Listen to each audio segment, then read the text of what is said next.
Hi,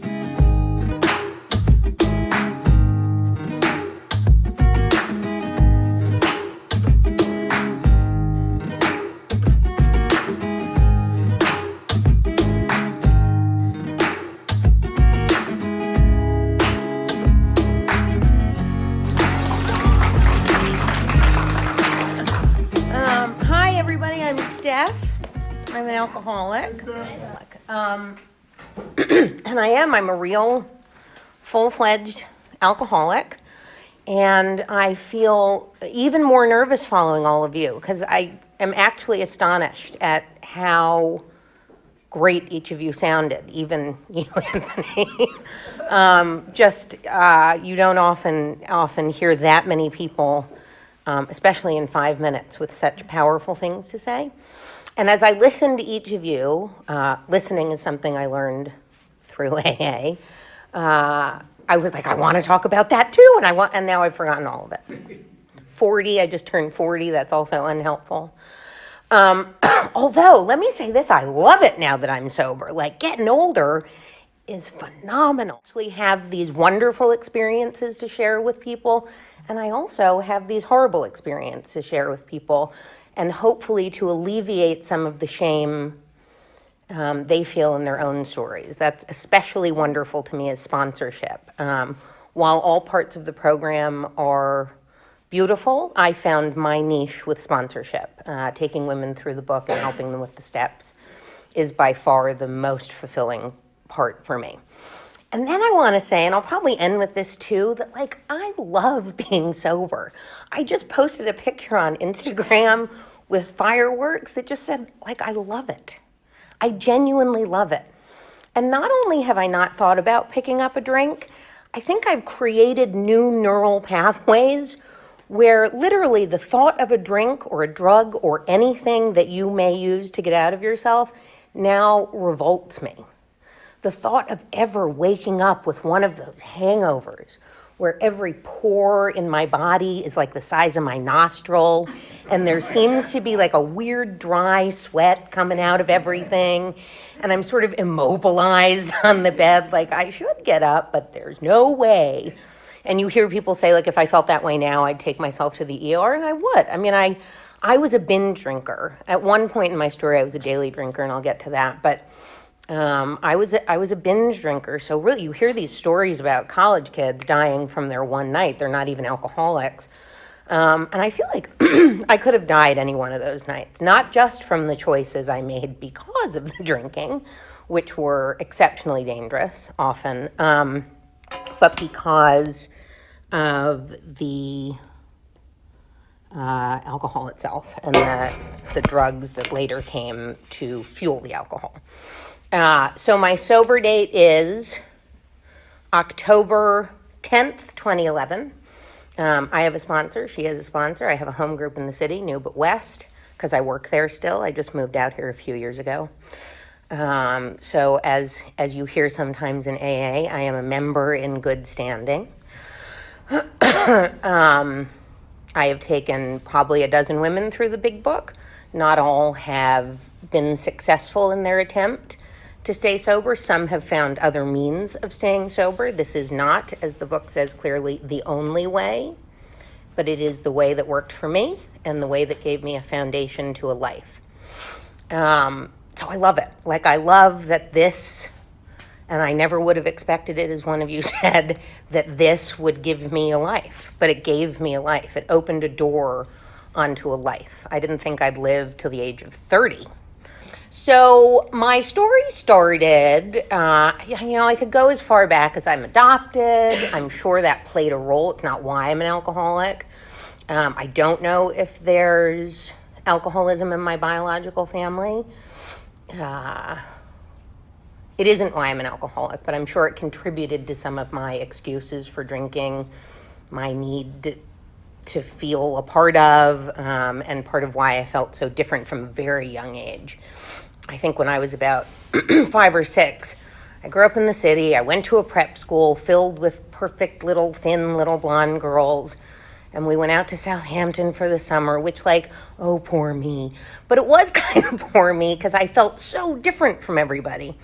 And we would go to this play group, and I always tell this story because it's like when I look back, it's the first time I see myself feeling like I didn't fit in, like I wasn't good enough. And we would go to this play group, Lala Manger's play group, and our parents would sit at a beach club and drink what was called a beachcomber, which I kind of think is just a Tom Collins. I don't know, it had a lot of mint in it, maybe a mojito.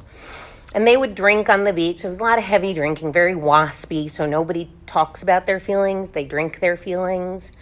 Very restrictive in a lot of ways, food restriction, be thin, bah, bah, bah, bah, bah. So I went to this play group, and all the kids are like downy, dewy, cute little blondes named Bo and Blair. This was the 80s. And we would go on these beach walks, and we would have to learn to swim in the ocean, and we all hold a rope going into the ocean. And I wouldn't go. I wouldn't hold the rope. I was fearful, like so filled with fear already. This little 5-year-old, 4-year-old, filled with anxiety. And I would sit. My mother didn't let me eat a lot because she didn't want me to be fat. Hate my mother. No, I don't hate her anymore. I genuinely like her now, and I love her as my mother, but no food, don't get fat. So I would sit in the kitchen with Lala's mother and eat. I was like, yes, this is so much better than a beach walk. I fit in, with the grown-up. I didn't feel like I fit in with the kids, and I felt really lonely. I was an only child and whatever, yada, yada. I mean, looking back, they were still high-class problems, a lot of them, but when you're little, you kind of, so because of the food restriction, I very quickly, by 8 or 9 years old, started stealing money from my parents to buy food.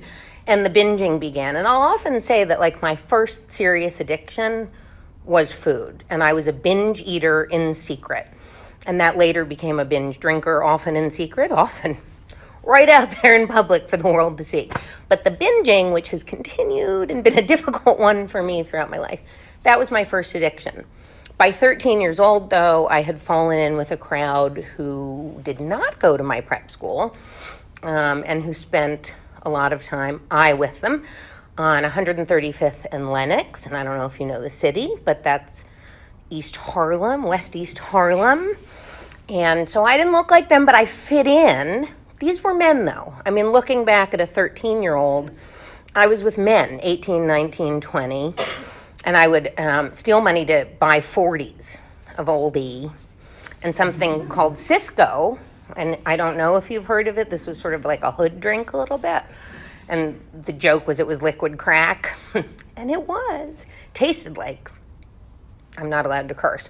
So I wore my hair up on my head and big crushed bamboo earrings and purple lipstick, baggy Gerbeau jeans, Carhartt sweatshirts, and like, and I walked like I was an OG. Like, look at me. I'm wearing flats with tassels. Like, this is who I'm supposed to be. But I was like a real OG. I'd pour a little out for my homie, like all my dead prep school friends. Nobody in my neighborhood was being shot and needed a little poured out. But I fit in there. Like, I genuinely felt like I fit in there, more so than with girls my age. So that took up really a good portion of high school. I remember once stealing a gun from my father to show off uptown, but it was like an antique pistol from World War II.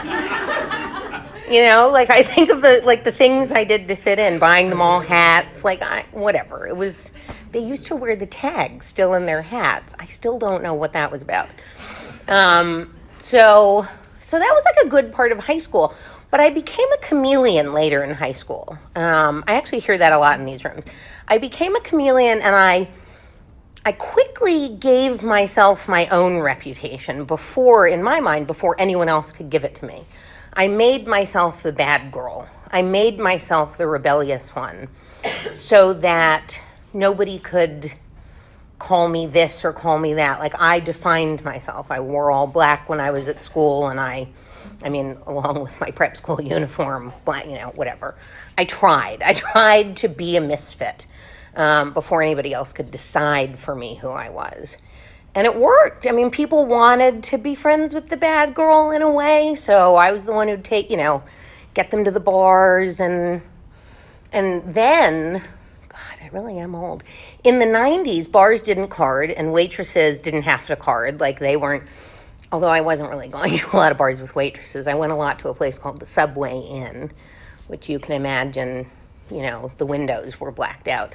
Um, so the bad girl is kind of liked by everybody, never fully accepted, but kind of like, oh yeah, I want to know her. I want to go out with her for a minute. So I became a chameleon. I fit in with all different groups of people. I never had to get close to anybody. I was very public about certain parts of my personality, but very in control of the information you had about me. So I would announce that I was in therapy and because that was different then, or that I was being medicated by my parents to make you think I was crazy, but then I kept so many secrets. And I felt like I had control over my life by doing that. So high school, it's weekend drinking mostly, but I'm drinking at the level that my older male friends are drinking by 15, 16 years old. So I'm someone who I take a drink. I don't know if I felt prettier, but I felt happier and I felt manic. Normal people seem to get a little drowsy after 2 glasses of wine. And I was like, give me the gin, and then I was raging. I was ready to go. Because it was medicating a lot of anxiety and a lot of self-loathing for me. So high school is still weekend drinking. If I compared it now, I was drinking way more than everyone else. College is when it sort of started to take off. I chose a school very specifically beneath my level for various reasons, so that it would be easy, so that I wouldn't have to go to class because I was too lazy to look. I certainly didn't want to go looking at colleges with my stupid parents. And I wanted to be close to my cocaine dealer in the city. So that it was I could get away from my parents, but I could also be close to my connections. And I was. And I went back and forth, and I didn't go to a lot of classes. And because it was a relatively easy school, especially after coming from a prep school, I did really well. And I, graduated, good GPA, went immediately to work. And I was one of those people who, because I was drinking hard, I actually pushed harder at work, sort of to get past the shame. So I was a very dedicated worker with a really strong work ethic when I was there. And when I wasn't sleeping in the computer room, whatever they call it, the server room, because it was well air conditioned. So I would kind of secretly lie down on the floor and cool off and then come back. Or like George Costanza, I'd sleep under my desk when the boss wasn't there. My boss then, Eleanor, is an alcoholic, still an active alcoholic, will likely die an alcoholic. She's not great and sort of delusional at this point, and I do diagnose her because she is clearly, drinking all day, every day. And boy, did I love her. Cat rescuer like me, drinker like me. We found this very old school New York restaurant, many of which do not exist anymore, called the Veau d'Or. Red Banquette's the thing, and I would drink with her and Robert every night. That quickly, she would go home at midnight. I would stay out, make the choices we make that lead to more shame, led to daily drinking. I could no longer get through the day without a drink at lunch. Often I would come back with a soda bottle, half filled with vodka, half filled with Mountain Dew. I don't know what that selection was about, but it worked. I guess nowadays it's like Red Bull, right? Whoa! I didn't need the wah, but so that's daily drinking. I meet a guy who is my boss, and I start dating him. I take him hostage. He actually falls in love with me, I guess. But he doesn't drink, so he's gonna help me, right? Because he likes shandies, and if you don't know what a shandy is, it's half lemonade, half crummy beer, and he would nurse one shandy all night. So he seemed like a perfect solution, but it didn't. I would take him out, and then I'd send him home, and I would continue and do my usual blech. So I thought the best idea was to move. If I moved, my drinking would change. He was Scottish, so I suggested, let's go to Scotland. They don't drink there. Well, it turns out they do. The hours are a little different because things then closed at midnight, so I would have to get started earlier. I got a job pretty quickly, but drinking would start, 4 or 5 in the afternoon, go through a night. But that's when my daily drinking ended. So I would binge every night. I'd have 2 or 3 bottles of wine. Well, I'd start with one and convince myself I wouldn't have more, and then I'd have 2 or 3. I did not have the cocaine there to help. So I would just pass out and do it all over again. And that was for about a year. And then I left him there like I did, I was just like a ghoster. Like I'd be like, bye. And then you'd never hear from me again. So I left him in Scotland with his incredibly awful family. And I came back to New York. I was like, this is it, fresh start. First night back, off the plane in the afternoon. First night back, major binge, all the same choices as usual. Woke up the next morning with the big pores and the sweat and the unable to move and the horror and, all of it. And I thought, this is unbearable. I can't live this way anymore. Now, to me, AA was not a big group with old men in trench coats and whatever. Like, in my youth, drug use seemed almost chic, but so did rehab. Like, there was something cool about being the person who went to rehab. That may no longer be true. And I'm not certain it was true then, but like the Basketball Diaries, Requiem for a Dream, they all made me think like I would, chic. But nobody's going to pay for me to go to Sierra Tucson. So I was like, oh, hey, there was the book Living Sober had been given to me many years before by a psychiatrist. And I was like, I don't know what this is. And Eckhart Tolle, Power of Now, no idea what that is, on the bookshelf. I actually saw them that morning, and I was like, I should go to AA. So I called the number, and they said there's a meeting at the 79th Street Workshop, and I was like, I'm not moving. Like, I don't know. Can you give me one tomorrow? So I went to the noon. The other ones were too early. They've got like 6 and 8:30. So I went to the noon there, and I raised my hand, and I said I'm an alcoholic for the first time, even though I'd known for a long time. And was probably proud of it. And I spent 4 years in the rooms of AA. And I chose a sponsor who hadn't really done the steps, so I didn't really do the steps. I did go to a meeting every day, but meeting makers alone don't make it. And I also spent every meeting like, my life is so shit. Excuse me.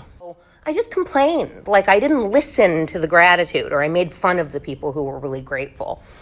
So needless to say, it was really easy when my sponsor went out, unsurprising, and I followed suit. I was like, well, if he can, why not? I did not hear people say over and over again, it is worse. I hate that your addiction is doing push-ups outside the door. But it kind of was. Like, I maintained normal drinking for like a few days. And then I took a week off work to drink like I'd wanted to drink for 4 years. And those 4 years had been white knuckling it because I didn't have anything. I didn't have good medication. I didn't have AA. I didn't have a support group. I didn't have the steps. I just had my own whining. And I started to eat and eat and eat and eat. So I replaced it with eating. That addiction became out of control in those 4 years. And I ballooned up to 260 pounds. So I went out. That was easy. Unsurprising to most people who've been around here for a little while. And I spent a few years out. In that time, I did more damage than I ever would have expected, but than most people would expect. I took out a home loan against the apartment my mother had bought me, which I used to lie and tell people I had bought. Like, I'm making $30,000 a year. Clearly, I didn't buy my own apartment in Manhattan, but it was like that grandiosity. I took out a loan against the apartment to pay off credit card debt. The credit card debt was $50,000. I took out $200,000 to pay it off.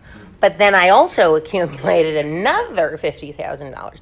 So when I got sober 6.5 years ago, I came in with $250,000 in debt, all paid off. I have new debt, but that's like normal good debt, like mortgage and stuff. So I did some damage. One of the grandiose things I did was, I don't even know how to drive. I still don't out here. But because I thought if my outsides looked good, even though I was 260 pounds, but if I bought like fancy shoes and fancy bags, because when you're fat, you can't really buy clothes. So you've got to have the bags and you're limited by what you can show off. So then I was like, I know, I'll rent a summer house in the Hamptons, because that totally makes sense with my home loan money. So I rented a wildly expensive shack, basically, in the Hamptons, and I would take a car service out to this house every single weekend because I can't drive. I mean, this seems right. And at the time, I didn't understand that I was like covering up my disaster, which, like, when you're that fat, by the way, and you're fit, right, like you're as red as a tomato all the time because your blood pressure is so high because you're chain smoke, like, whatever. I'm not covering it up from anyone, clearly, but I thought I would. So we would go, and I insisted upon Mercedes-Benz car services. Like, where's this money? It's like made up money that isn't mine, that I owe to a mortgage company. So I'm juggling. I can't even afford cat food sometimes. I'm like taking out cat food on a loan from the local guy on 76th Street, Mikey. Anyway, so I go back and forth. I spend every weekend not going to the beautiful beach, which was half a mile away, but sleeping all day, sleeping off hangovers from like ragers every night, having people out to the house who I didn't even know, who mistreated me, I mistreated. So that's nearing the end. Near the very end, I invite a man into my life who's a former friend from back in the OG days, but looks like me, so is also not an OG. He turns out to be incredibly emotionally abusive, sometimes physically abusive. And I was like, the only way I'm going to get him out of my house is if I get sober. So that began my journey back. I counted days for the last year of my sobriety, so most of 2011, in and out and in and out. But like, counted days. I wasn't in AA. I wouldn't raise my hand to say I was a newcomer. Oh, I lost weight, because that would solve everything. So I was losing weight, and in that, lost 100 pounds. Did not raise my hand in meetings because I thought the good guys in here will not date me if they know I'm a day counter. So my MO was like, I'm not going to let them know. What am I going to do, lie to them? Okay. So there's no think it through in my life at this point. Like, I was very much living in the now, just totally delusional now. So it takes about a year. I have one last night that is like every other, really no different, but something's different because I wake up and I say, this is unbearable. I didn't see the unmanageability for a long time. I knew I was powerless, and I could not live this way anymore. I had no mirrors left in my house. I could not look at myself, even having lost them, hated it. The script in my head was so bad. You deserve nothing. You're hideous. Everybody hates you. The cars in the street, if it wasn't the law, they would just hit you.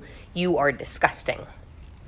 So that last night I called a friend, an ex-boyfriend who had gotten sober and had stayed sober, and I said, I need help. And that's it. One of you said that. Like, I learned to say I need help. And he said, sit tight. I'm going to come over and bring you whatever they're called. They make you vomit if you drink. And I took one of those, and I didn't go back to AA for a while because I was terrified that I wouldn't be accepted, that I'd be judged, that my old friends would be angry. Finally, I went back. It must have been 2 months. Fighting off the fear. But I did go back, and I was welcomed with. I chose a sponsor immediately, and it was a woman who I hated so much the first time.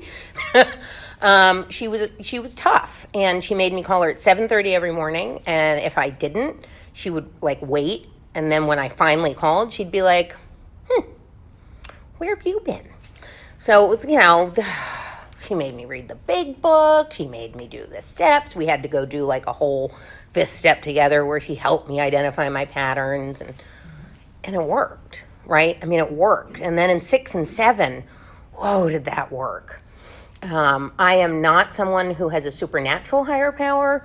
I am very, very much interested in the interconnectedness of all of us. So the power of all of us together is very humbling to me. And to know that I don't need to call it God, it's a higher power, and that higher power doesn't need to be omnipotent, but that when I come in here, I feel a strength like nothing I've ever felt alone.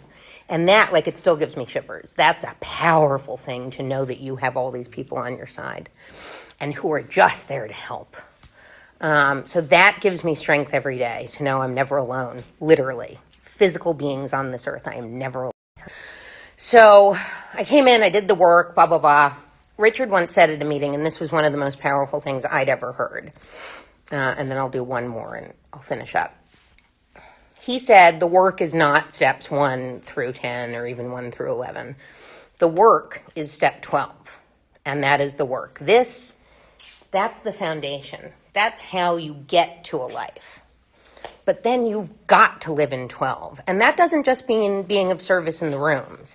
It means being of service to all your fellows throughout your life and throughout the world, and conducting yourself in such a way that you help them. Like, dignity for me comes from within. I had a bad voice and I had a good voice, and I would just push the good voice away.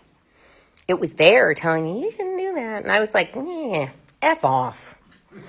Good voice. I don't like you. So many people will say God is the good voice, right? That is your consciousness, your highest human brain, which gives you the power of will and the power of won't. So when the bad voice comes up, you can actually retrain your brain and tell it to shut up. I call mine Ed. And when Ed came up in the beginning, shut up, Ed. F off, Ed.